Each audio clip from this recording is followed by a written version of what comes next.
कमलों में सिर झुका के 3 बार बंदी करता हूँ। बोलिए श्री सदगुरुदेव की जय। सदगुरु श्री कबीर साहब जी इस धरातल पर ऐसे महापुरुष हुए, उन्होंने सबके हित की बात कही। किसी को बुरे लगे ऐसे शब्द सदगुरु श्री कबीर साहब नहीं कहे, लेकिन लोग उसको उल्टा समझ लें तो सदगुरुदेव क्या कर सकते हैं। सदगुरु श्री कबीर साहब की सीधी वाणी तो लोग कहते हैं कि कबीर साहब की उल्टी वाणी। कबीर साहब की उल्टी वाणी नहीं है, बिल्कुल सीधी है। साहब ने सीधा ज्ञान दिया कि हे चेतन जीव, तू सत्य है, तेरे ऊपर और कोई नहीं। ये सीधा ज्ञान है। और उल्टा ज्ञान दिया लोगों ने कि हे जीव, तू ईश्वर का अंश है और तेरे ऊपर कोई ईश्वर है। तो उसको स्वीकार कर लिए कि हाँ, ये बात सही है। उल्टे ज्ञान को लोग स्वीकार करते हैं और सीधे ज्ञान को उल्टा कहते हैं। कहा भी है कि एक अचम्मो हम सुनो, कौवा हल ले जाए। खेत जोतने के लिए किसान खेत जोतते हैं तो हले ले जाते हैं। तो एक अचम्मो हम सुनो, कौवा हल ले जाए। गप सुनो भाई सप, नाव में नदियां डूबी जाए। नाव में क्या डूबी जा रही है? नदी। वैसे तो नदी में तो नाव डूब सकती है, पर यहां पर नाव में नदियां डूब रही है। अब आप लोगों को सुन करके ताज्जुब हो जाएगा। ये बात बिल्कुल सही है। नदियां कहिए, ये खोपड़ी है, ये सिर, ये नदी है। और नाव कहिए इस खोपड़ी के ऊपर पगड़ी।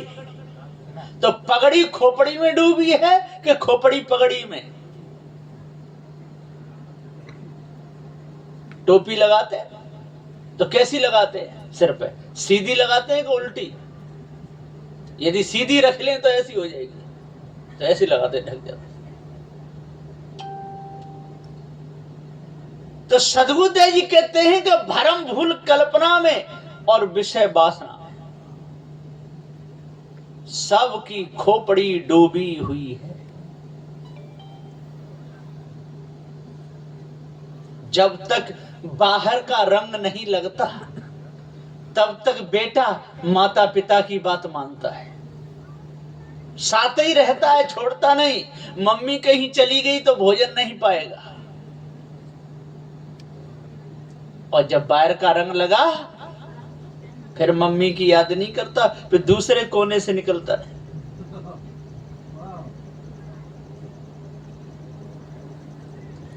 सदगुरुदेव जी कहते हैं कैसा जमाना है। साहब जी कहते हैं चलते चलते पग थका, नगर रहा 9 कोस, बीचई में डेरा परा, कहु कौन का दोष। ये 50 नंबर की साखी। सदगुरुदेव जी कहते चलते चलते पग थका। पग कहते हैं पैर। अनादि काल से ये चेतन जीव शरीर धरता और छोड़ता है। कहीं मनुष्य खानी में आ जाता है, अपने आप को जान नहीं पाता। पशु खानी में जाता है, पक्षी खानी में जाता है, उसमज खानी में जाता है। कहीं गधा बनता है, घोड़ा बनता है, ऊंट बनता है, हाथी बनता है। कितना वजन लादा जाता है। मनुष्यों के भी सिर पर कितना वजन लदा हुआ है। नींद नहीं आती। चलते चलते पग थका, नगर रहा 9 कोस, कहीं काशी गया, मथुरा गया, हरिद्वार गया, नंदगांव गया, बरसाने गया, गोकुल महावन गया, चारों धामों में गया, कुंभ के मेला में गया, कहां नहीं गया, लेकिन मन शुद्ध नहीं हुआ। क्यों नहीं हुआ? उल्टे ज्ञान से कहीं मन शुद्ध नहीं होता है। कहीं भी चले जाइए, सब टेढ़ा मुंह करते हैं, ऐसे करते हैं। कहो तबीयत ठीक है कि ईश्वर की दया है, ऊपर को हाथ करता है, ऊपर को कर देता है, उल्टा चलता है। उससे कहो कि ईश्वर कैसा है, कि चित्त मन बुद्धि वाणी से पर है, कि उसका रंग कैसा है, कि नहीं रंग रूप कुछ नहीं है। कुछ नहीं है तो जाना कैसे? जब हाथ नहीं, पैर नहीं, आकार प्रकार नहीं, कैसे जाना? कि गधा घोड़ा ऊंट बन के दर्शन देता है। अब बताइए कितने गजब की बात। जब ईश्वर है, सबका जनैया है, सारे संसार को बनाने वाला, वो गधा घोड़ा बनेगा? गधा घोड़ा कौन सी खाने का है? पशु खाने का है।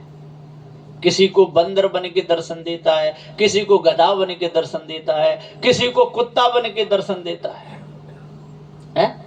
ये तो गाली देना है एक ईश्वर परमात्मा को। यदि ईश्वर होता तो तुरंत आ जाता कि मूर्ख मेरे को गधा घोड़ा कहता है।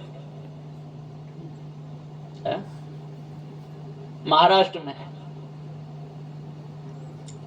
तुकाराम